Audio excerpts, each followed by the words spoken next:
I thought it was just a work trip until the quiet man who cleaned my hotel room started leaving me messages without ever saying a word. I didn't go looking for anything, but what I found in room 312 changed how I see everything. Julian stepped out of the cab and into the cool evening air of a quiet downtown street. The city was unfamiliar, its streets lined with modest buildings and dim storefronts. He pulled his small suitcase over a crack in the sidewalk and entered the hotel lobby, expecting nothing beyond the standard check-in routine. A 3-day conference had brought him here, just another event in a long series of workshops, speeches, and obligatory dinners. The hotel, though not luxurious, carried a certain charm. It was older, with thick carpeting that muffled footsteps and soft golden lights that buzzed faintly above. The scent of citrus cleaning spray lingered in the air, layered with something more worn, wood polish, perhaps, or age. At the front desk, a young man behind a glowing monitor gave him a room key with a practiced smile. But it wasn't the receptionist Julian noticed. It was the man who came from a side door and offered to take his bag. He was older, maybe in his late 40s, with neatly trimmed facial hair and the kind of presence that didn't need to speak to be felt. His name tag simply read Raymond. Julian almost declined the help, but the man had already taken his suitcase with quiet efficiency. The elevator ride was short and silent. Raymond didn't ask questions, didn't make conversation. And yet, Julian felt a kind of calm standing beside him. At the third floor, Raymond gestured toward room 312 and handed him a keycard. Their fingers didn't touch, but for a moment, Julian looked at him, really looked, and saw something he couldn't name in Raymond's eyes. A stillness, perhaps, or something deeper. Inside the room, everything was in order. Clean linens, dim lighting, a large window facing an alley. Functional and forgettable. Julian exhaled slowly and sat on the edge of the bed, rolling his shoulders. Travel had never been kind to him. He leaned back against the pillows and stared at the ceiling. He hadn't even unpacked when there was a soft knock at the door. Confused, Julian stood and opened it. No one was there. Just a folded towel placed neatly on the floor, with a small wrapped chocolate resting on top. It wasn't room service. It was too personal for that. He picked it up, puzzled, and shut the door. Later, as he sat reviewing presentation notes, his thoughts wandered back to the older man from the elevator. There was something odd about how quietly he moved, how little he said. Most hotel staff blended into the background. Raymond didn't, not because of anything overt. Quite the opposite. His silence made him more present. That night, Julian slept restlessly. The mattress was fine, but the air felt thick, the kind that wrapped around the lungs and settled in the corners of thought. He dreamed of muted train stations, of doors closing quietly behind him, of footsteps that never echoed. In one moment, he turned in sleep and thought he heard a voice call his name, though the room remained silent. In the morning, sunlight pushed through the blinds in pale streaks. Julian dressed quickly, grabbed his laptop, and left the room. As he passed the front desk, he glanced around. Raymond was nowhere to be seen. He brushed the thought away and told himself he was simply tired from the trip. There was nothing unusual happening here. Just another hotel. Just another day. But that evening, when he returned, he found a room even cleaner than before. His tie had been straightened on the closet handle. His coffee mug, left with a faint ring inside, was scrubbed spotless and returned to the desk. A small note rested beside the lamp. No words, just a hand-drawn sketch of the window view from inside room 312. Soft pencil lines, gentle shading, a signature at the bottom, just an R. Julian sat down slowly. He held the sketch in both hands, unsure what to make of it. The drawing wasn't professional, but it had care. Detail, as though someone had stood exactly where he sat now and tried to capture the quiet from memory. He stared at the window again. Same alley, same shadows, but somehow it no longer felt like just a room. It felt like someone had been there, not in a way that intruded, but in a way that left something behind. Something unspoken. Julian set the drawing aside, turned off the lamp, and lay in bed. He didn't sleep right away. He just listened to the hum of the city beyond the walls, to the muffled creaks of an old building breathing at night. And somewhere in the quiet, he began to wonder what Raymond saw every day in this place, and why he chose to stay. The second day passed like most conference days do: early morning lectures, midday workshops, and an endless stream of networking conversations that blurred into one another. Julian, always professional and polite, moved through them with the ease of someone who'd done this too many times, smiling when required, nodding at familiar jargon, pretending to be more engaged than he felt. Beneath it all, he felt strangely detached, as though part of his attention remained in that quiet hotel room on the third floor. Room 312 had begun to feel oddly personal. Hotels were supposed to be sterile. Identical beds, generic artwork, a comfort in their predictability. But there was something different now, something subtle in how the room welcomed him back. When Julian returned that evening, tired and carrying the weight of small talk, he noticed the same scent in the air as the day before. A mixture of linen, faint citrus, and something warmer. A scent he couldn't name.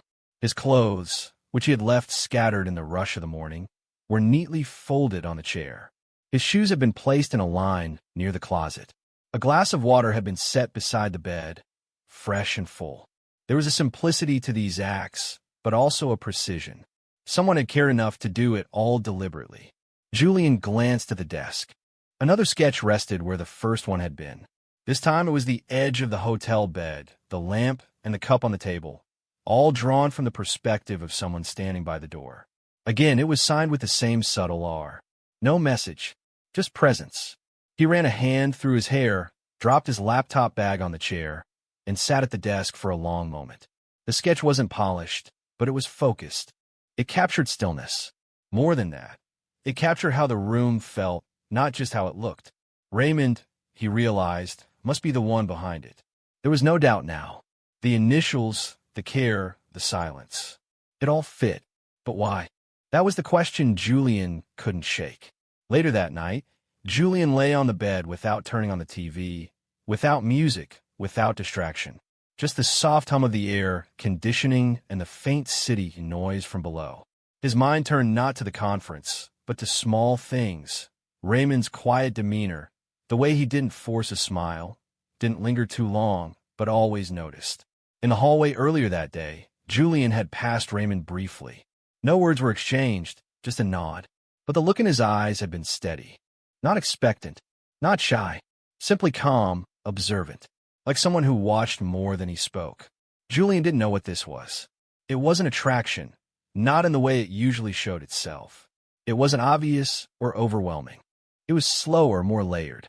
He hadn't touched Raymond, hadn't heard more than a few words from him, and yet his presence had begun to color everything. At midnight, Julian got up and stood by the window. The alley below was mostly dark. A single streetlight buzzed at the far end, casting a long shadow across the concrete. Somewhere in that silence, he felt watched, but not in a threatening way. In a way that made the air feel heavier, more meaningful. He didn't know Raymond's story. Didn't know why he worked night shifts or why he chose to stay invisible even when he was clearly capable of more. But in that sketch, Julian saw something that mirrored his own quiet yearning. The desire to be seen without the noise, without the expectations, without the need for words. Before lying down again, he opened the hotel notebook from the bedside drawer and turned to a blank page. He didn't write much, just a few lines. No name, no signature. He tore the page out, folded it once, and left it on the desk where the drawing had been. It read, "You see this room more clearly than I do." Then, without overthinking it, Julian turned off the light and let the silence pull him into sleep. It wasn't deep, but it was peaceful. The next morning, the note was gone.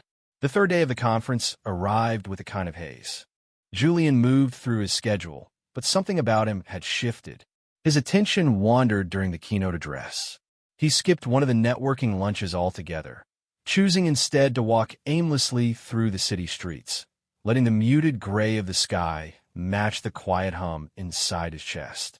He thought about Raymond more than he admitted, not in a dramatic, sweeping way, but in moments, in the curve of a building shadow, in the hum of the hotel elevator, in the way silence could carry weight when it came from someone whose presence didn't need explanation. When Julian returned that evening, the door to room 312 opened with the usual mechanical click. The room greeted him with its usual stillness, but once again, it was different. The bed had been remade with exacting care. A small bowl of green apples sat on the desk now, beside a third sketch. This time, the drawing was of the hallway outside room 312, the carpet pattern, the fire extinguisher, the dim glow of the sconce light. It was precise, observed from a position lower to the floor, as if the artist had crouched quietly and taken time to memorize every detail. Julian sat down and stared at it for a long time. His note from the previous night had been received, acknowledged by absence. Nothing direct, no response written, but the third sketch told him enough. This wasn't a game. It wasn't flirtation in the usual sense. It was an unfolding, a conversation without words, slow and deliberate. A recognition of something unspoken between two people who rarely met eye to eye. That evening, Julian didn't leave the hotel. He skipped the last roundtable session and instead ordered tea from the lobby. He sat by the window, cup in hand, and let the dimming light of dusk settle around him. The sound of other guests passing down the hall came and went, but he didn't listen for footsteps. He waited for stillness. When the sky turned to blue-gray and the lamps flickered on outside, Julian opened the notebook again. This time, he didn't write a message. He tore out a blank page and carefully traced the shape of the window with a pencil, adding the details of the buildings beyond it, the lamppost, the curve of a wire strung across the alley. It wasn't refined. He hadn't drawn in years, but it was intentional. He left it folded, face down, in the same place on the desk, and went to sleep without expectation. In the morning, it too was gone. The final day of the conference came and went without incident. Julian delivered his talk, answered questions, handed out his card.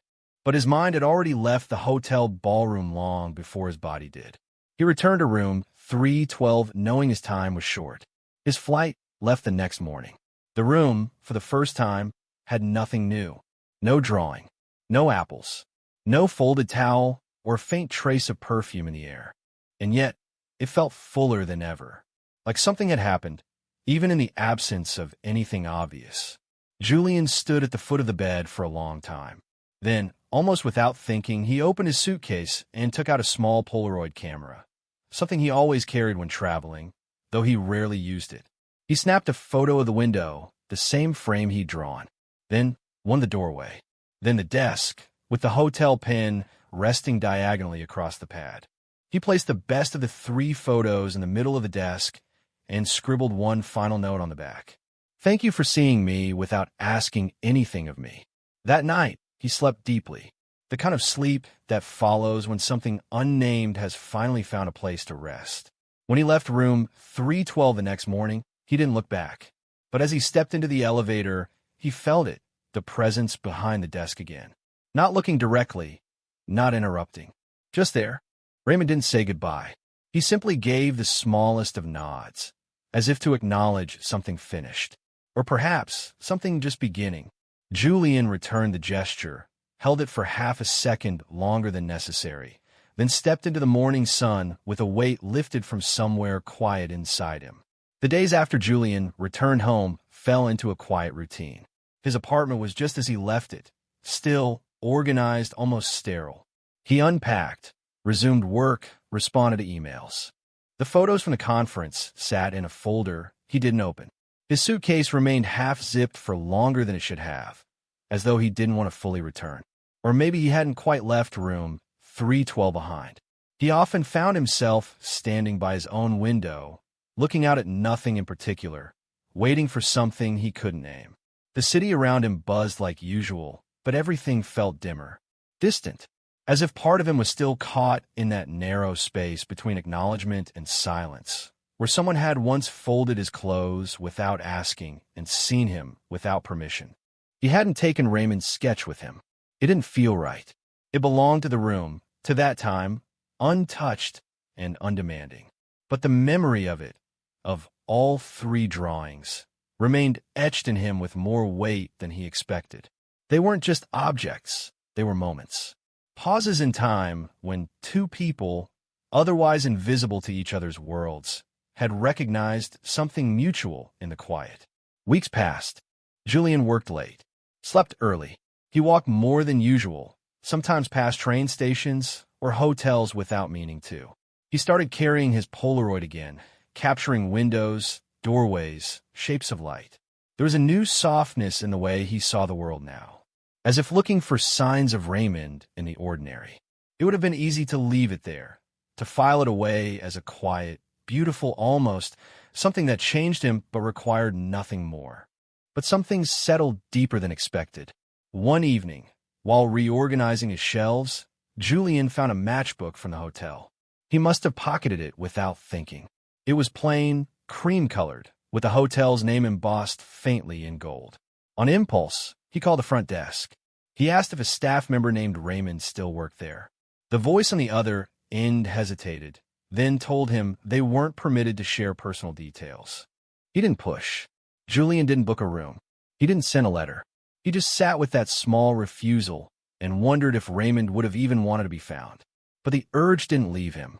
A few days later, he returned to his notebook, the one from room 312.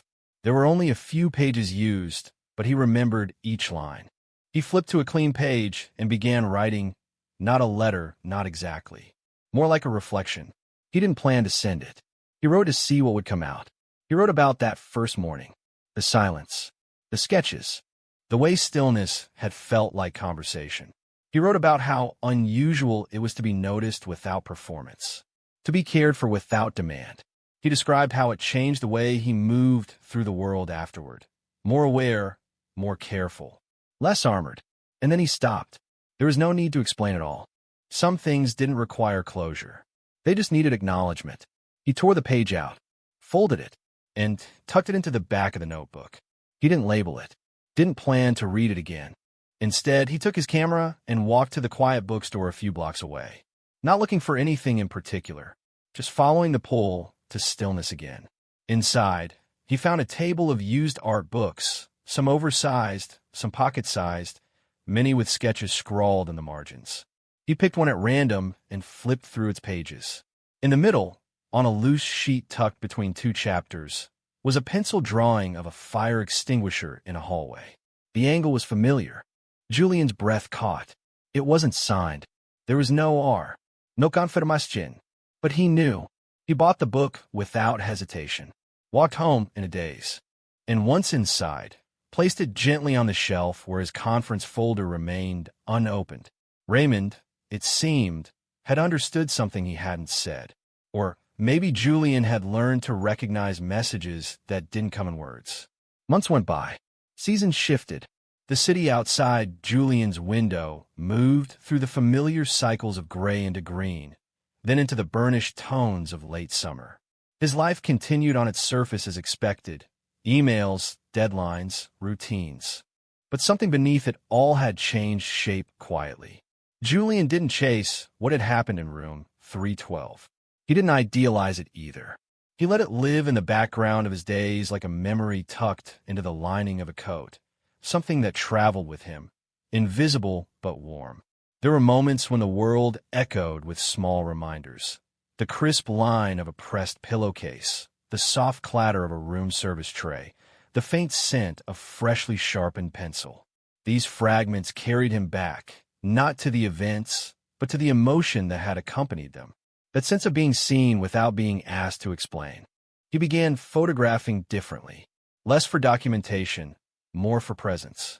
A doorway in shadow, a chair left askew, a half-drunk glass on a windowsill. His camera became a tool not for capturing people, but for honoring the traces they left behind. One of those images, a quiet hallway lined with sconces, made its way into a small gallery show. Julian didn't expect much. The exhibit was modest, tucked in the back of an independent space that showcased emerging artists. He almost didn't attend the opening, but he did. He stood in the corner as guests moved through the space. Some stopped at his photo. Most didn't linger. He didn't mind. Art was never about recognition for him. It was about translating the invisible. Near the end of the night, a man approached the print and paused. He wore a gray jacket, Not remarkable in any way, except for how still he stood, as if the hallway in the photo had called to him by name. Julian didn't approach. He stayed where he was, watching. The man didn't look around, didn't check his phone. He just stood there for a long moment, then slipped something from his coat pocket and placed it gently on the gallery table beside the guest book. When the gallery emptied later that night, Julian walked over. It was a folded piece of thick paper, hotel stationery. On the back, in clean, deliberate handwriting, was a small sketch. A window, a lamppost, the curve of a wire. His window. No note, no name, just the sketch. Julian felt a calm rush through him. He didn't need confirmation. The language between them had never required names. Later, at home, he placed the sketch beside the others in his notebook. Not as a trophy, not even as a keepsake, but as a continuation. Proof that some connections are not defined by permanence, but by depth. That some rooms aren't places, but experiences that shape us long after we've left them. He often thought about room 312, but not with longing, more with gratitude. It hadn't been a love story in the conventional sense. There were no promises, no declarations, no future mapped out in tandem. But it had been something real, something that shifted the way he moved through the world. Julian never returned to that hotel. He didn't need to. The room had already followed him home, in how he arranged his books, how he paused before tossing away hotel matchbooks, how he chose to see stillness not as emptiness, but as possibility. And somewhere he believed Raymond understood that too, that they had shared something that didn't need to grow or be named to matter. It just had to be acknowledged, held gently, and released. Because some of the most honest stories don't end with a reunion. They end with a soft door click, and the memory of being seen, without ever having to ask.